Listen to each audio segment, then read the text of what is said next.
Ok, ça c'est le dernier S26 Ultra qui a leaké. Il vous fait pas penser à quelque chose? Ils ont copié la couleur exacte du dernier iPhone 17 Pro. Vous ne le savez sûrement pas, mais Samsung ne fait que copier Apple et n'innove plus depuis quelques années. Je vais vous montrer dans cette vidéo comment Samsung est en train de périr. Est-ce que vous saviez que maintenant, si votre téléphone est comme il est en fait, c'est grâce à Samsung? Remontons le temps un peu pour voir comment Samsung était à l'époque, à leur prime, avant qu'ils copient Apple. Bon, tout d'abord, Samsung produit des téléphones depuis 1990 et adopte Android en 2009, leur évitant de couler comme l'a pu faire BlackBerry à l'époque, cause de ne pas avoir adopté Android.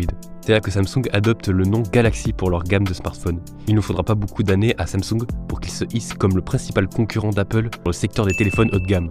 C'est à cette époque, entre 2010 et 2020, que Samsung innove sans cesse, notamment avec leur technologie signature qui était révolutionnaire à l'époque, l'écran OLED. Oui, vous savez, la technologie qui fait que les pixels noirs s'éteignent et rendent l'image de votre smartphone plus belle. Eh bien sachez que c'est grâce à Samsung que vous en avez sûrement sur votre smartphone. En 2015, Samsung sort le S6 Edge, un téléphone avec un écran incurvé, encore de l'innovation. Et après, ils sortent le Galaxy Note 7, un smartphone qui explose.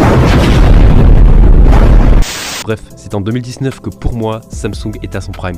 En effet, c'est l'année du Galaxy S10 qui combine toutes les meilleures features que peut avoir un smartphone, mais surtout l'année du premier Galaxy Fold.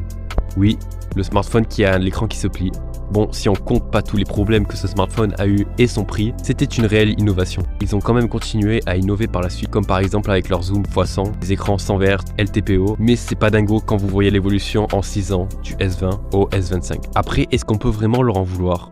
Eh bien la réponse est oui, surtout quand Samsung plagiait la concurrence. Mais est-ce que je ne dramatiserai pas un peu le sujet ? Bon, on est en 2025 et Samsung devient peu à peu l'ombre de lui-même. Je veux dire par là que quand vous regardez One UI 8, beaucoup de features sont copiées de Apple. Par exemple, Liquid Glass, qui est quand même une grosse partie de iOS 26. On a aussi le CM, donc le Community Manager de la compagnie Samsung, fait sa guéguerre sur Twitter après l'annonce de l'iPhone 17, alors que c'est Samsung eux-mêmes qui ont enlevé le chargeur des boîtes et le port jack après qu'Apple l'ait fait. Je veux dire par là, c'est quand même l'hôpital qui se fout de la charité. Le pire, c'est quand on regarde les leaks du S26. C'est du pur copier-coller. Samsung est loin de ce que c'était avant. À l'époque du S23, du S10 ou du légendaire S7, qui sont pour moi les meilleurs smartphones haut de gamme de leur époque. C'était une marque très compétitive. Le problème est sûrement qu'ils essaient de faire passer les utilisateurs iPhone vers leur smartphone pour ne pas perturber les anciens utilisateurs de la marque à la pomme en passant sous Android. Sauf qu'ils s'y prennent très mal et Samsung passe pour une marque qui ne se prend pas au sérieux. Google, eux, ont bien compris comment faire pour passer les utilisateurs iOS vers Android sans faire du copier-coller d'iPhone. Les Google Pixel par exemple, ils ont une interface épurée et customisable avec la couleur de votre fond d'écran. Et d'ailleurs Apple a recopié cette fonctionnalité avec les icônes personnalisées là où tu peux choisir les couleurs. Les Google Pixel ont aussi cette fonctionnalité de Circle to Search. Tu entoures ce que tu veux chercher et ça t'affiche des résultats similaires. Par exemple si tu vois une veste sur Instagram, tu l'entoures et tu trouves une veste similaire ou carrément la même. Et Apple avait recopié cette fonctionnalité. Par exemple Google ont leur fonctionnalité de gomme magique qui peut supprimer des éléments grâce à l'IA sur une photo. Et bien Apple l'a recopié aussi. Juste pour dire que Google fait des efforts pour que les utilisateurs iPhone qui passent sur leur Google Pixel ne soient pas perdus en utilisant leur OS, en gardant l'identité d'Android et aussi en gardant des repères que certains utilisateurs d'iOS pouvaient avoir. Sans recopier bêtement tout ce que fait Apple. Surtout quand, comme je le répète, le Community Manager de Samsung se moque d'Apple après leur keynote, alors que Samsung recopierait littéralement leurs features, leurs couleurs et leurs builds de téléphone. Genre vraiment, c'est du foutage de gueule. Cette haine que Samsung diffuse sur Twitter fait plus gamin qui est jaloux de son pote parce qu'il a un meilleur skin sur Fortnite en fait. Bref. Donc Xiaomi carrément eux ils ont sauté une génération, tout ça pour coïncider avec l'iPhone 17 Pro en fait quand il est sorti.